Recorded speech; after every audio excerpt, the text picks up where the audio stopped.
Good afternoon, everybody, and welcome to this ICE 365 webinar hosted by TrueLayer, where we're going to try and get the industry ready for Safer Gambling Week with a special discussion on whether safer gambling can be user-friendly and how the industry can deliver an elevated player experience while also providing a safety net for gambling harms. My name's Robin Harrison, and I'm the editor for Clarion Gaming's B2B assets such as IGB and ICE 365. And just before I hand over to our lead presenter, Roberto Villani, just some housekeeping notes. So, first off, this session will be recorded, so it will be available to listen again and share from tomorrow. And we will also be taking questions. So if you look at the webinar interface on the right-hand side of your screen, you should see a box where you can put these in, and we'll try to cover as many of these as we can in our allotted time. And now, without further ado, I'm delighted to pass over to TrueLayer's head of iGaming, Roberto Villani, to kick things off. So, Roberto, over to you. Thank you, Robin, and hello everyone, and thank you for joining us this afternoon.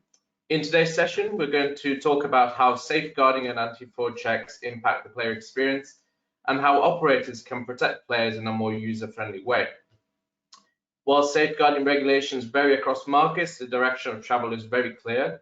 Operators are being required to introduce tighter controls, monitor perceived signs of harm, and trigger necessary interventions. But the risk of this activity is losing customers. So if I'm a player and someone asks me how much I earn, I might ask why I moved to a competitor. These tighter checks can be particularly off-putting for people who want to wager smaller amounts. And as we've seen in markets like Sweden and Germany, it can push players towards offshore or blacklisted websites. Operators shouldn't be forced to choose between important safeguarding and good player experience. Today, we're going to start with a short presentation looking at the potential points of friction that safeguarding and anti-fraud checks create for players. I'm then going to pass over to my colleague Jesh, who is going to talk about open banking, what it is, how it works, how it can help operators reduce this friction and better protect players at the same time. We're then going to open up to a panel discussion about these issues with our expert panelists. Joining me today, we have Melanie and Christina. Melanie, would you like to start us off and briefly tell us about yourself?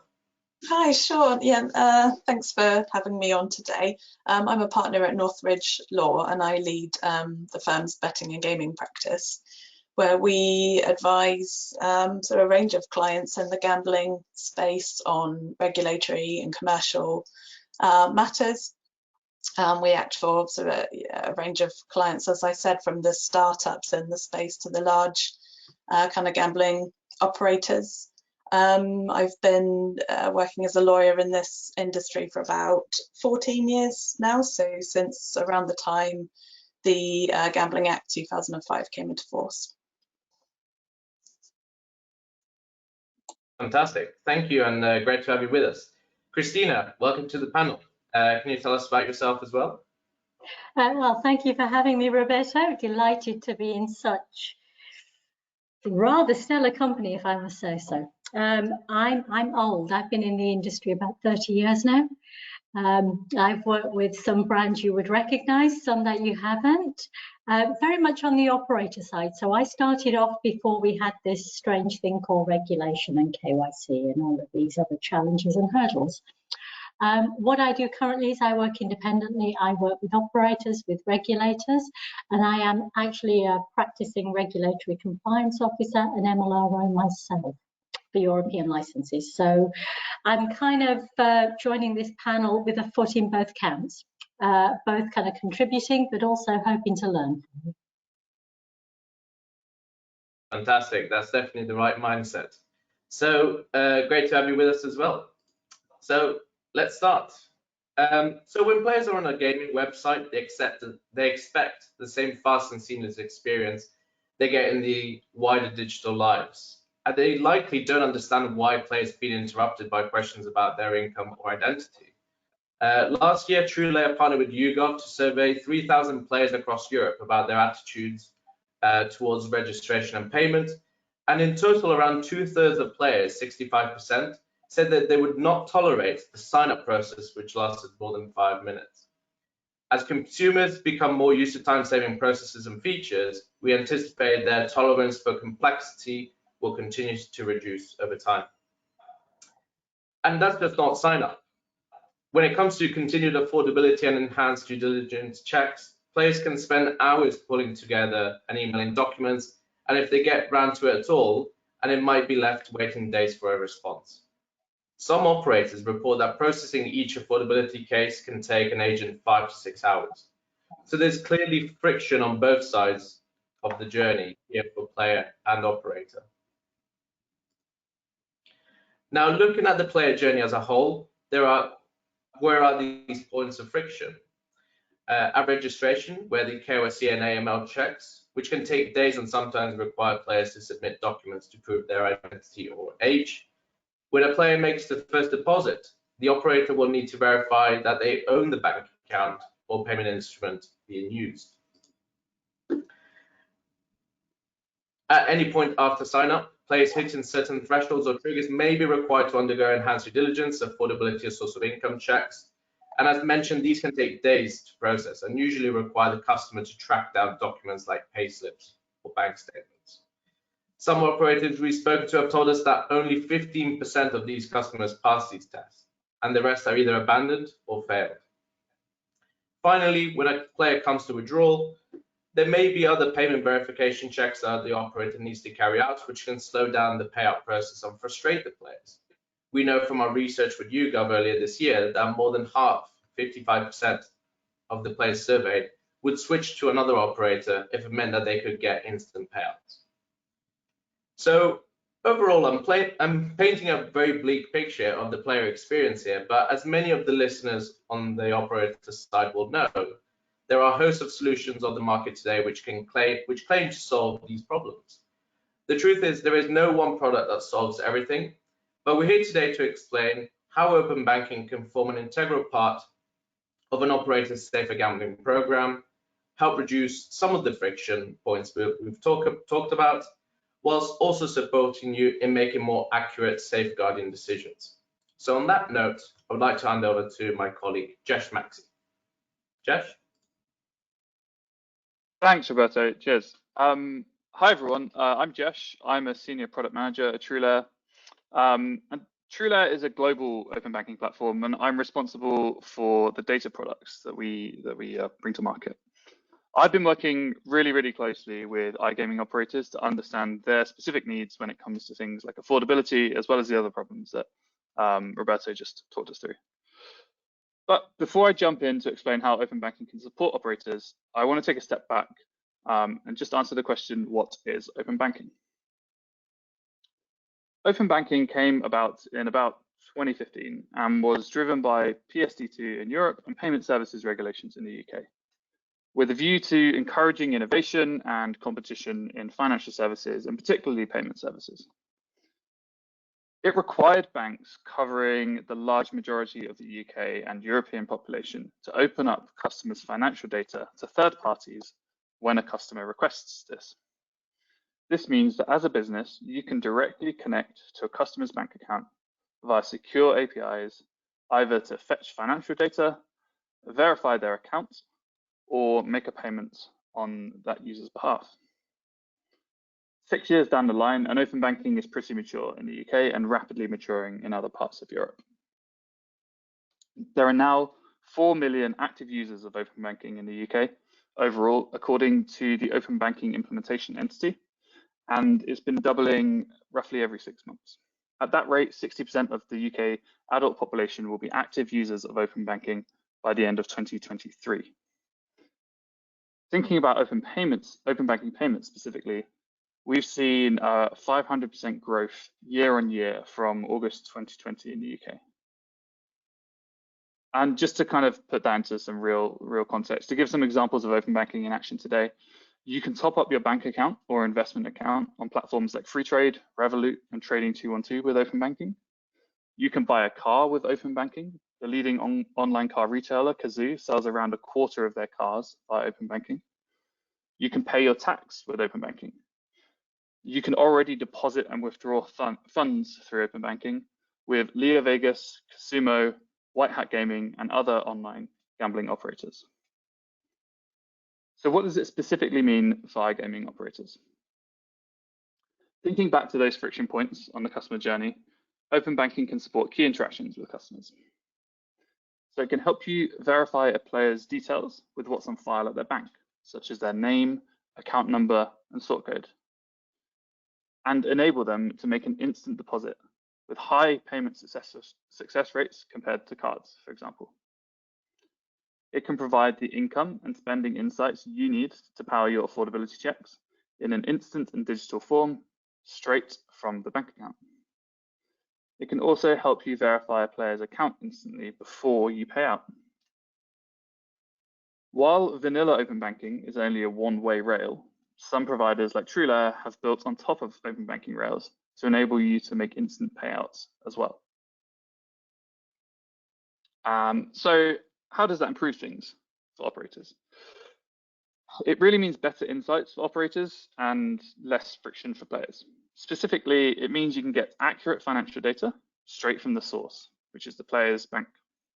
It means you have more confidence in the data and your decisions because you know it's from the player's depositing accounts and you have a more detailed picture. For operators, this means you can make a more informed decision on affordability faster. In a majority of cases, it can enable you to make instant and automated decisions.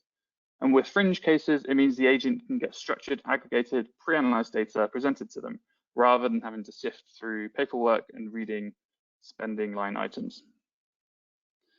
It also makes the process of payments, checking identity and affordability much safer. The player authorizes the payment or data access directly with their bank. For payments, that means no details are shared with any external provider, as the payments are SCA compliant. For income checks, it means the players don't have to send sensitive documents like bank statements and payslips by email. Lastly, for players, open banking provides a convenient method to provide evidence of their name, that they own a particular bank account, or even evidence of their spending and income. This can be done digitally through a simple consent screen on a mobile or a desktop.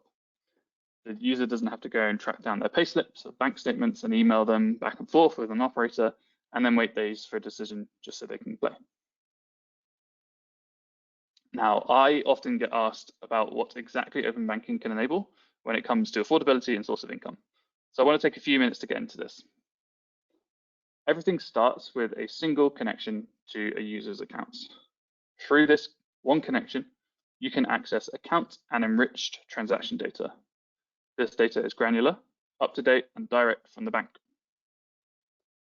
So applying this data to source of income checks, the first thing to note is that the data arrives into your systems in a structured format, directly from the bank, seconds after the player authorizes the connection.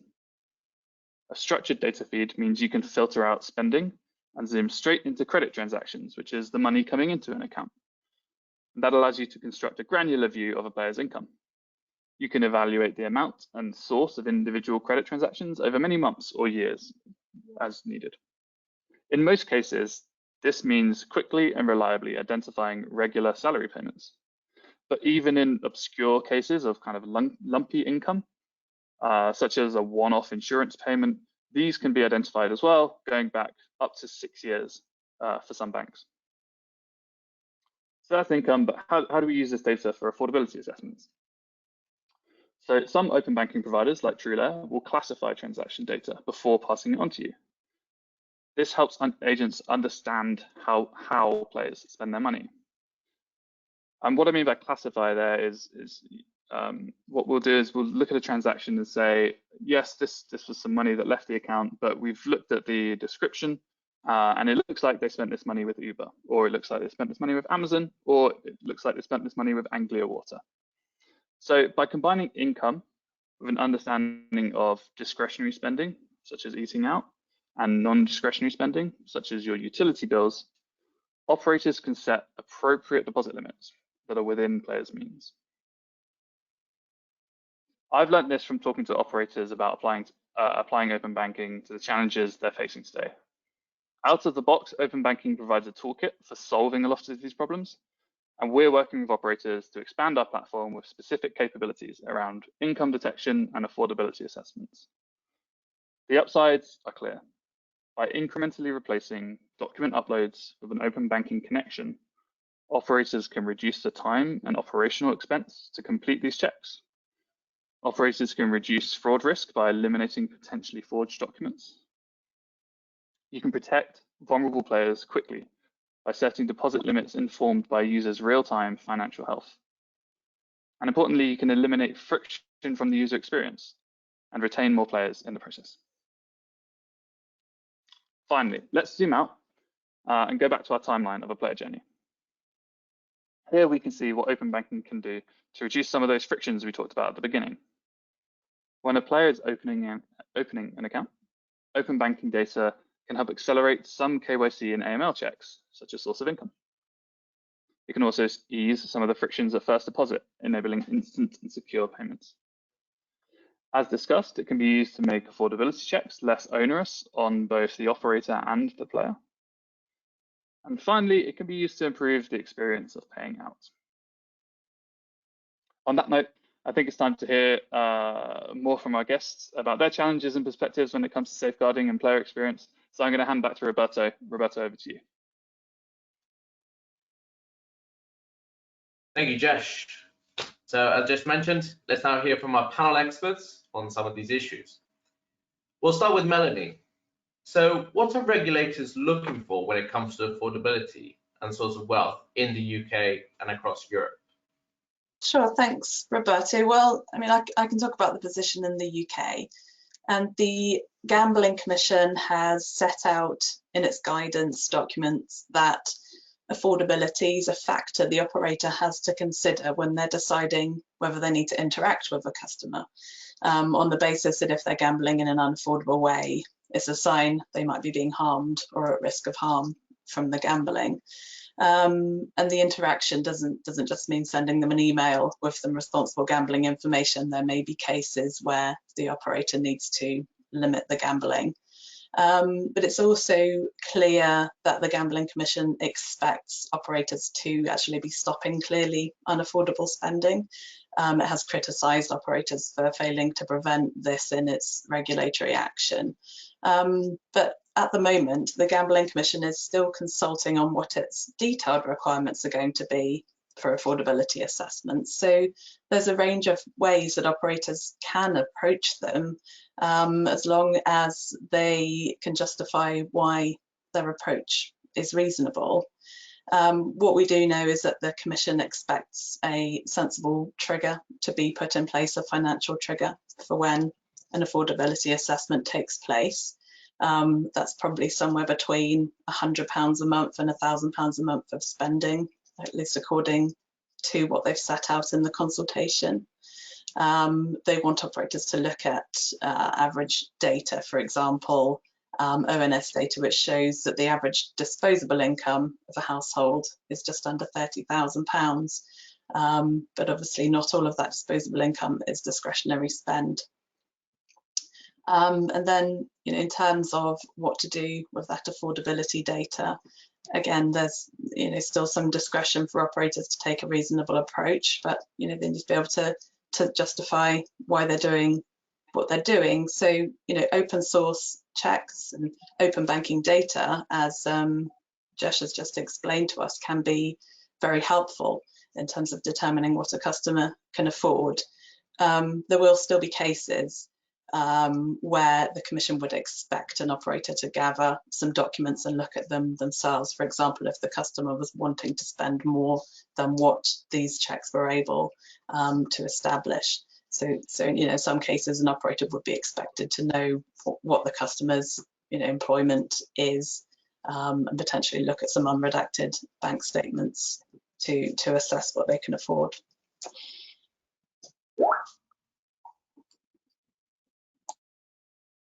Thank you, Melanie.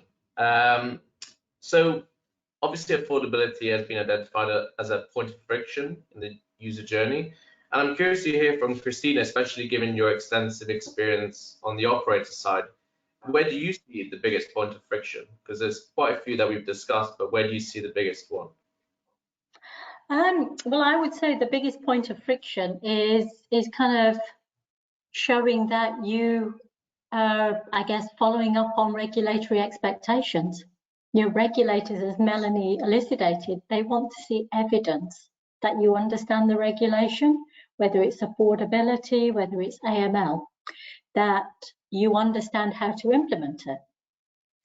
What they're also looking for, and this is what has led to some of the public statements and sanctions that Melanie just referenced there, is where operators are unable to show the evidence that they have understood, they have implemented, whether that is taking a risk-based approach to a customer, doing an affordability check, and then following up with the evidence, i.e. asking for proof of income, payslip, bank statement, etc.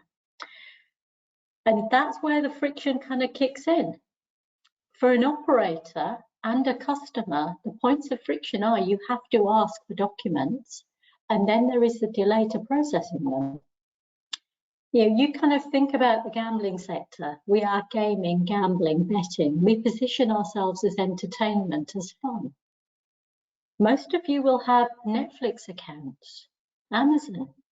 When was the last time any of these kind of entertainment entities asked you to send in a bank statement or payslip? So from a customer perspective, we are asking questions which are incredibly intrusive. I mean, first and foremost, I'm a customer. I'm a sports bettor, slot player, poker player. I know why operators ask for it, but I still get angry when I get a note from an operator saying we have to do ongoing due diligence. Please send us documents.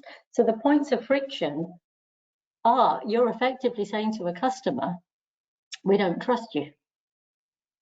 Please send us information, documents, personal documents, which you probably don't even share with members of the family. And then we're going to scrutinize this and we're going to decide whether we want to carry on trading with you or not. It's quite insulting and quite offensive sometimes. And just that question is a point of friction in itself, whether it happens at the initial boarding on point or at the paying out withdrawal points, as Jesh kind of took us through. So, Christina, I would imagine it's more at the affordability point where you see the biggest friction, correct? Well, sometimes it can be right at the start of the process. Yeah, I think, in your opening, you suggested that a lack of kind of discrete verification can impact up to 65% of players in terms of the drop-off rate. Well, we live in a society now where consumers want to be able to complete a sign-up process really quickly. Now, if that sign-up process means that your verification provider comes back with a, sorry, we couldn't do a simple KYC check, you've lost that customer. So absolutely, it will start at the KYC point, and then very quickly after, as you mentioned, affordability. Yeah, I mean, ultimately, if the first hurdle is at the KYC/registration, you're not even getting the player on board. So that if we were to quantify the impact of that on an online operation, it's quite substantial, because if you're not getting new players in, you can't really grow as an organization. And then obviously affordability from a retention perspective, that also kicks in a bit further down in the end user journey. So Christina, we're going to stay with you for a bit longer, because you mentioned something really interesting with regards to players might get offended. They may feel the distrust from the operator. So when players do become frustrated, as you've experienced in your own personal life, how can operators overcome this challenge and communicate these expectations to the player as to why these checks are important, when to expect them, and what, most importantly, why they're needed? How can operators communicate that effectively? I think you kind of hit the nail on the head. It's how you communicate it. Yeah, it's often the case. It's not what you say, it's how you say it. And there are some fantastic examples of that being done pretty well in the UK sector.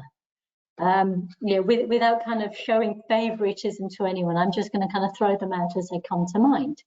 You've got a couple of operators who rather cleverly have turned the fact that we have to do safer gambling other checks into USP. If you look at the new generation of customers, and this is the tail end of the millennials, people like all three of you and Generation Z, there is an expectation that business does the right thing. You expect to see warnings, you expect to see operators in the world of betting and gambling being responsible, warning players of the dangers of gambling, and taking appropriate steps to safeguard them. So if you can start off with appropriate messaging from the get-go, suddenly you take something which is often seen as an accusation into something which becomes a case of, no, we're not accusing anybody. We are just making sure that you stay in the safe zone. Good example is Sky at the moment. Their advert and their tagline is very much a case of X% of our customers set a deposit limit. Not because they're problem gamblers, but what they're starting to do is normalize safer play. Unfortunately, and as Melanie alluded to when she went over what regulators are looking for, that does not take away from the fact that regulators expect us to be able to show evidence of those checks. And at this moment in time, that is still very much a case of send us a payslip, send us a bank statement. So to your point with regards to players submitting these documents, which, as we already discussed extensively already, does require a lot of work on the player side, finding pay slips, bank statements, etc. It does cause a drop-off. Are you able to kind of share with us from your experience typically what the drop-off is when it comes to affordability checks being triggered? Because I can't imagine it being very high, or maybe it is. Well, can you tell me? It very much depends, and it goes back to the communication. So if from the outset you kind of say, look, we're going to do these checks, we're going to check in with you from time to time, we're going to ask you for information. Very early on in the relationship, the customer can make that choice, whether they're open to those checks or whether they're not. So it will vary greatly from business to business and from jurisdiction to jurisdiction. The other problem we have, however, is not safer gambling, it's fraud and security. One of the things you talked upon is documents and that a human being has to check them. What we're finding now is almost a cottage industry in fraudulent documents. Now, if somebody has not been successfully verified at the onboarding stage, the only way to complete that process is to ask them to send documents. And if they send documents which effectively pass all of your checks, even though they are fraudulent documents, that's a huge risk. It's a risk from the perspective that somebody who has maybe got a gambling problem and can't get in any other way has got in. It could be a fraudster, could be a money launderer, could be a terrorist financer. So a solution which will kind of help us discreetly have a look at the information we have and I guess be able to eliminate the risk of somebody being a problem gambler or a criminal getting back in would be really, really helpful. Right now, that is human beings doing the check.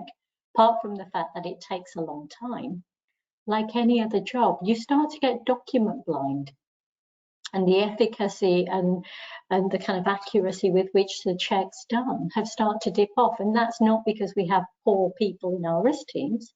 It's just because of the sheer volume and the nature of the work. So a tool that can kind of say, look, we've looked at these documents and we've actually tied it up to some information within the financial system. That would be really, really helpful because at the moment we're having to do that manually, comparing lots of different documents, what we know about the player, open source. Yeah, absolutely. And I guess that kind of brings me to Jesh, as Christina mentioned, finding an easier way to get that information after you've overcome the educational piece required for the end users. So to Jesh, what's the best practice when it comes to asking for consent through open banking to share this information? And can you talk us through how this works and what conversion rates merchants and operators in iGaming can expect? Yeah, so in terms of best practice, this is something which we've spent a lot of time thinking about. We're actually kind of at our third version now of how we, the user experience which we provide to clients to take users on this journey to agreeing to share data and communicating to them about that. You know, we've broken it down into kind of 4 categories of communication. We have the consent language where we're doing the regulated bit of making sure we're asking for permission to access data. And that's really, you know, by the letter of the law, that's really all you need. But we've added kind of how it works, an explanation of what's going on, so the user knows what's happening a little bit behind the scenes. More information on what data they're sharing, and how the operator intends to use the data. And what it comes back to is exactly what Christina was saying earlier, which is the more you inform and educate the end user about what's going on and why you're asking for certain things, the more bought in they're going to be. And there'll be people who may never be bought in for that for whatever reason. You know, you'll filter a lot of people out of the funnel very quickly if they're doing some of the nefarious things that Christina was alluding to. But for someone who just wants to understand that, okay, this is the quickest way I can get on and play and place that bet, it's just about educating them and saying, look, this is what's happening. It's a regulated process. This is who TrueLayer are. This is who the operator is, and this is what we're going to do with your information. When we provide that, conversion rates tick up. And yeah, looking at conversion rates, averages are hide a lot of the devil in the detail. But you know, across the UK, and broadly speaking, we see around between 60 to 65% conversion, and that's the entire journey, and that's across all of our client base. So we include, you know, lots of different industries within that metric, and we also include a lot of different use cases. Some of our best clients surpass 70% and go even higher than that as well. But in terms of what really affects that, outside of some of the things that I mentioned before, the bank's readiness and the kind of the bank's experience of authenticating and sharing data is a really big driver. So some markets are definitely ahead of others in that regard, and the UK is absolutely a leader in this regard. But outside of bank maturity, the use case is the next thing, and the use case is, you know, why are we asking the user to share this information? If there's something the user really wants to get to, and this is a step on the way to getting there, then often we find that they're much more inclined to do it. So we see this a lot with clients who use TrueLayer for verification or onboarding processes, tend to convert much higher than other kind of, you know, additional features to maybe a financial app. So we definitely see iGaming operators in that category. So we can expect higher conversion rates, and these things gradually tick up over time as well, as you know, we talk to banks where we see users dropping out of flows. You know, we talk to our clients about how they can improve their flows. So we're kind of advising both sides of the connection there.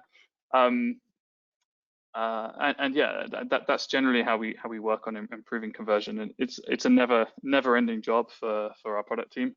We're always working on ticking that number up, but yeah, that's kind of broadly the ballpark. Very good, thank you, Jesh. Yeah, 65–70% sounds pretty strong, so great to see. And that kind of leads me on to the next question, which is, obviously we've spoken a lot about this data is mainly driven by other verticals and use cases. So how do you think players will react, or will they react to consenting to sharing their bank data with operators in iGaming? And I'd really like Melanie's view on this, especially from a legal perspective. Yeah, sure. I mean, players don't have to consent to sharing their bank data with anybody, let alone a gambling operator. The EU Payment Services Directive, which brought in open banking, includes a specific provision which says that account data can only be used by a third party with the customer's explicit consent. And that means consent for the specific purpose of the data. So just because somebody consents to open banking being used to make a payment, for example, that doesn't mean they've given consent to any more information being gleaned from their account. But of course, customers who don't consent will have to accept that their play will be limited if they're not able to demonstrate their income or their wealth in some other way. But I suppose you have to bear in mind when using this type of product as well, that the customer might decide to give consent and give access only to certain accounts that they hold. So you're not necessarily seeing the whole picture in terms of their potential spending elsewhere or with other operators.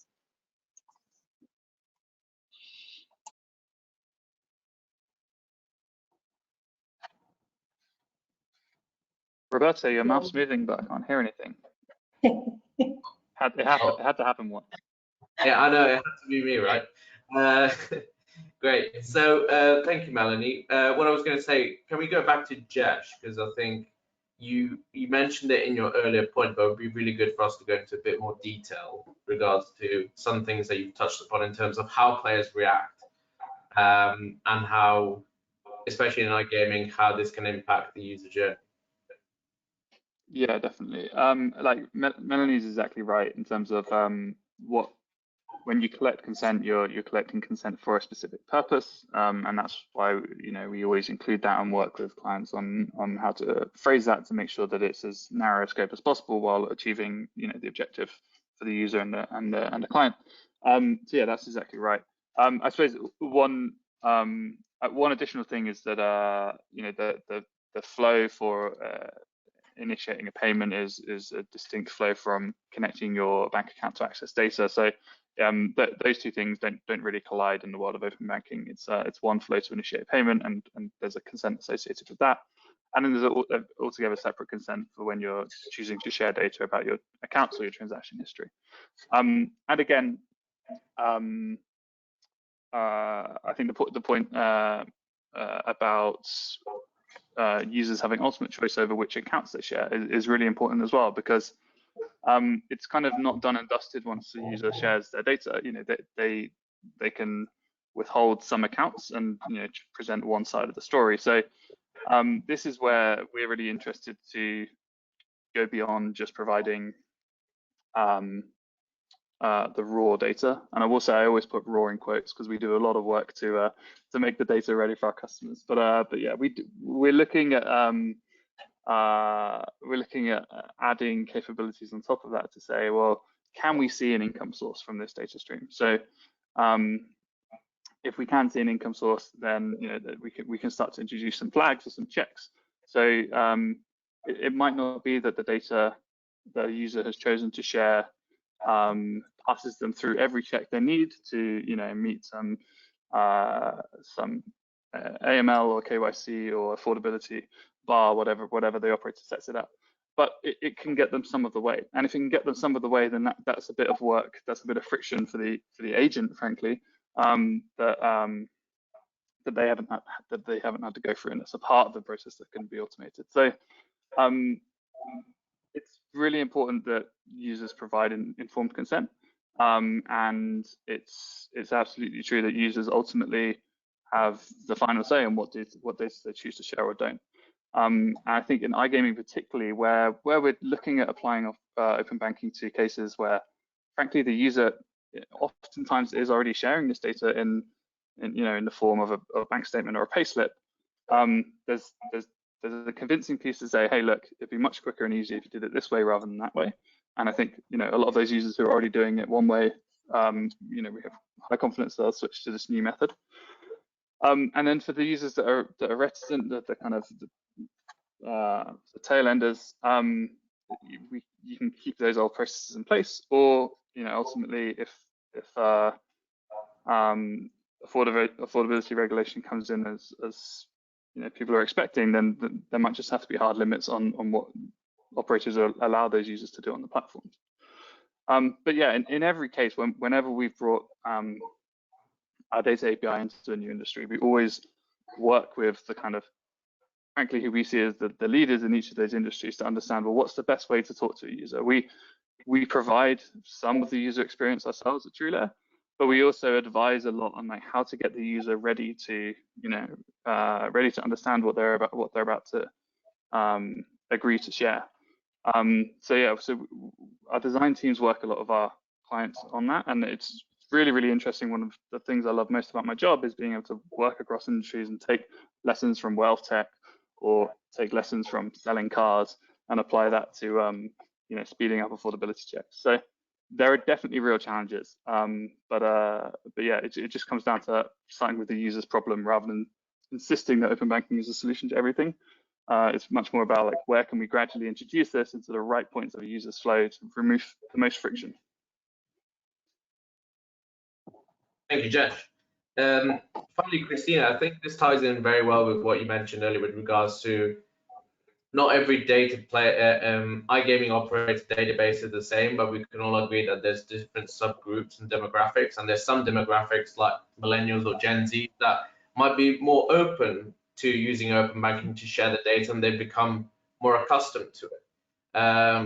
Do you want to elaborate a bit more on that? Yeah, I mean, I would agree with everything all three of you have said. Just picking up on your point about, people become accustomed to it. You've got this whole generation of customers who've grown up in the digital age. They've probably never had a physical bank statement. So to me, there is no silver bullet. I think Jesh is absolutely right. There is no silver bullet. It's using tools in the best way that we can. And the first one is, to your point, for example, let's use the example of 3DS. When 3D security first came in, everybody was like, oh my God, I'm not touching that. Now, people will just deal with it because they understand it's there to protect them. So to Jesh's point about sending in a bank statement, why would you do that? It's a paper document that could be intercepted, that can be forged, that can be compromised. Cut out the middleman who could use that information for slightly naughty or nefarious purposes. Secondly, we're a Me Too industry. And if the majority of operators start to say to players, look, this is the way we're going to do it going forward, they will adapt. There's no point saying, if I can't do it with you, I'm going to go somewhere else. It's going to be exactly the same experience. I think most importantly, though, and it goes back to communication, when Jess showed his slides originally, there were 5 kind of potential points of friction, starting with KYC all the way to paying out. Now, we are required to do these checks at multiple points and ongoing monitoring for the lifetime of the account. If we can say to our customers, look, you hate it when you get that email from us that says, please send us a document. Why don't you sign up to this lovely new system right at the start? Which means you don't have to get these nasty emails from us going forward. We might have to, dip in now and again, but it won't be every time you hit a threshold, every time you hit a limit, every time you sneeze and you do something which is slightly different to your profile. Yeah, absolutely. And that kind of brings me to our closing question, which is, what does the future look like, particularly when it comes to affordability and source of income? How will the situation evolve, and how will merchants need to adapt? Although, Christina, you already alluded to it, but Melanie, how can you give us a bit of insight maybe as to what operators should expect from the future and how the situation could potentially evolve? Yeah, so I mean, we're waiting at the moment for the outcome of 2 processes really to know how things will evolve. There's the Commission's consultation exercise, which I mentioned earlier, and of course the government's review of the Gambling Act 2005. It seems possible now that the Gambling Commission's consultation is sort of on hold until we hear from the government. One of the things they will be looking at is whether there should be universal spend limits or spend limits based on affordability. They'll also be looking at how data collected by operators should be used. So, maybe that towards the end of this year, when the government hopefully publishes a white paper, we'll know a little bit more about what's going to be required going forward. Because, as I said before, at the moment, operators are having to work out for themselves what triggers they're going to use, what form their affordability assessment will take, and there's quite a range of different approaches, which potentially at the moment is actually leading customers to the operators with the lowest threshold, which isn't great for protecting those who might be vulnerable. And of course, in the meantime, while we're waiting for the outcome of the review and the consultation, the Commission's asked the industry to push ahead with developing a single customer view solution. That's not currently intended to include affordability data, but it would bring together a lot of data about customers gambling. So that's probably the next thing to look out for in terms of how things will evolve. Thank you very much. Christina, do you have anything you would like to add to how the situation will evolve and how merchants will adapt?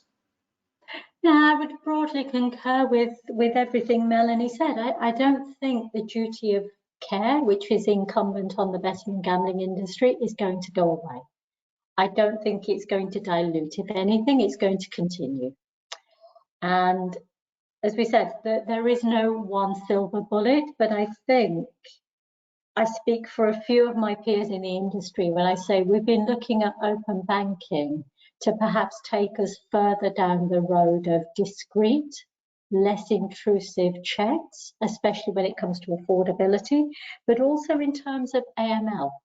And if we can pull everything together and it starts with the onboarding process, then we have a really good opportunity here to take away a lot of the friction and go for as optimized a customer experience as we can make it.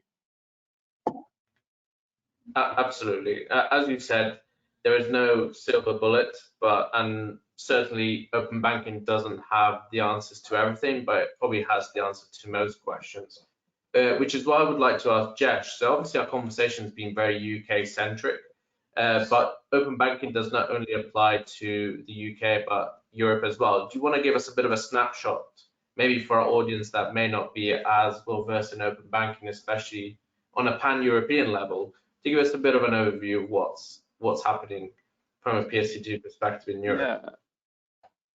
Yeah, absolutely. So open banking is the UK's answer to PSD2, and there are a few different ways that this has been introduced across a few different EU member states. So there are different standards, frankly, and this is something which we see as our problem to solve. We want to smooth out the differences across all the countries that have these frameworks in place. But it's a real challenge, and frankly, some markets are much more progressed than others and much more mature. The differences that you see are both at the integration side from our perspective and for our clients, are things that you have to take note of. But also it does sometimes manifest in the user experience. So in the UK, it's really, really slick. You can send a user straight from your mobile app to their banking app and bring them straight back. And that's being replicated across a few of the more mature countries like Germany and Spain, to name two. But there are other ways to authorize and for the user to consent to data sharing. So we've integrated a lot of these. Some of them work better than others, and we work with banks to kind of steer them towards the more optimal flows. And that's kind of, as you can imagine, a very long project. But yeah, it's an improving picture. We look at the UK as a benchmark because it's the most mature open banking and PSD2 implementation in the world, frankly. But beyond that, Germany, Spain, France all have, and Ireland as well, are definitely kind of getting up to the mark now, where we're seeing really improving conversion rates as banks improve their authorization flows.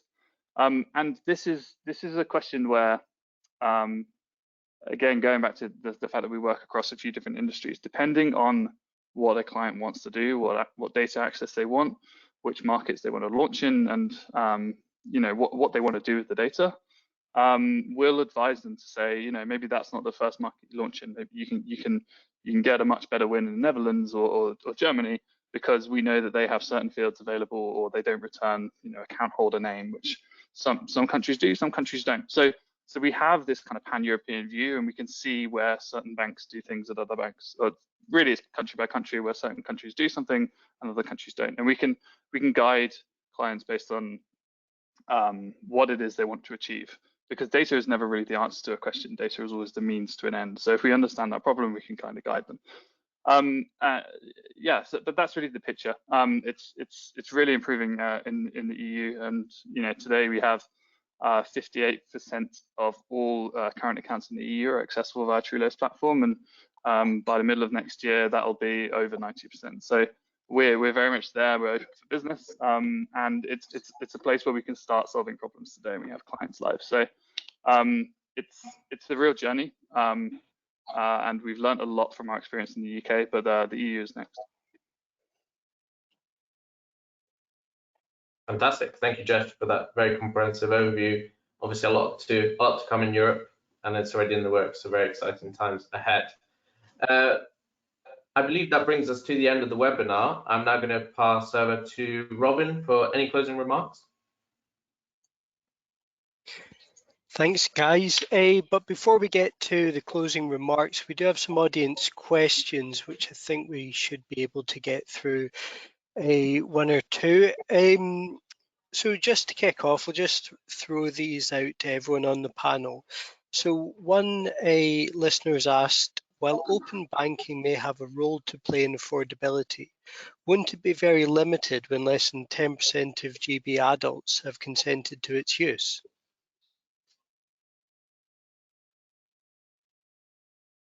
One. Yeah, I mean, you have. I suppose you'd have to ask yourself in what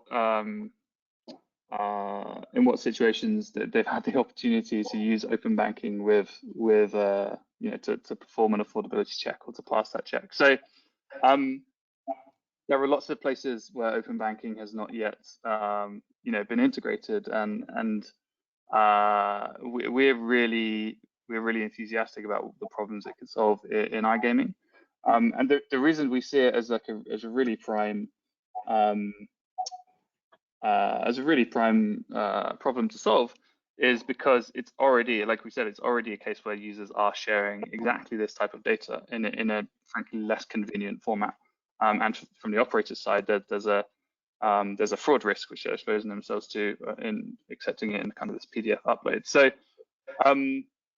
I think there is, whenever you introduce open banking into a new industry or a new user experience, there's absolutely a user communication piece and an education piece, and we don't shy away from that at all. But yeah, that 10% number I think is only growing. So I think what it tells us is that we're at the start of applying open banking to some of these really hard problems, but I don't see it as a reason not to try, frankly. Makes sense, thank you. And then probably just time for one more very quickly. So this is from So are there sectors the gambling industry can learn from when it comes to integrating affordability checking? And if so, kind of which aspects? Because I mean, like Tina, earlier you said that gambling is a kind of Me Too industry, in terms of, following the leaders. So I was keen to find out, who everyone thinks, are the industries to emulate here. I think that's quite a difficult question. And the reason I say that is because betting and gambling is quite a niche sector, if you will. People will have views about things like Netflix, buying a car, ordering a cab, but they won't be based necessarily on things like religion or morals or ethics and all that kind of stuff. So when we're looking at comparing ourselves to an industry, you're probably looking at different products as well when you're looking at the comparison. So for instance, if you're looking at sports betting customers, the way you might approach them and get them to perhaps try open banking would be very different to, say, a casino or poker player. So if you're looking at maybe the casual slots or casual gaming market, you might look at the entertainment sector. If you're looking at sports bettors, you might maybe look at the trading sector or the financial sector.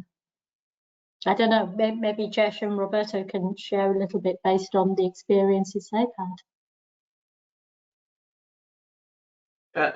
I would say, and just correct me if I'm wrong, probably the most affinity with iGaming is in trading and wealth tech, where we've seen the most success with the products similar to affordability and source of income, purely because very similar demographics, similar ATVs or AOVs in terms of depositing funds and the activity. I would say the large similarities are there. Yeah, I definitely agree from a kind of UX perspective that the user demographic, absolutely. I'd add that the lending industry has been using this to do exactly these kinds of calculations for many years now, using TrueLayer and our contemporaries to to qualify people for loans really, really quickly, and even to make credit accessible to people who can't otherwise provide evidence, have maybe a thin credit file. So in terms of open banking's applicability to that problem of can I understand enough about someone's user's finance, and frankly, lenders have a lot more to lose because they're paying out giving someone a credit line. So if they think that this data meets the bar, then that's that gives us a lot of confidence that we can apply affordability checks to other sectors. Okay, brilliant. And that is all the time we have today. So to our audience, this session will of course be available to watch on demand on ice365.com. And to TrueLayer, our sponsors, and the representatives on the panel, Roberto and Jesh, thank you very much for taking part. Tina and Melanie, thank you very much for your time and your insights. And also thanks to a few of the people behind the scenes who made this happen. So Erin Manel from Clarion's ops team for handling all the technical heavy lifting, and also to Stephanie and Nikki from the TrueLayer marketing team.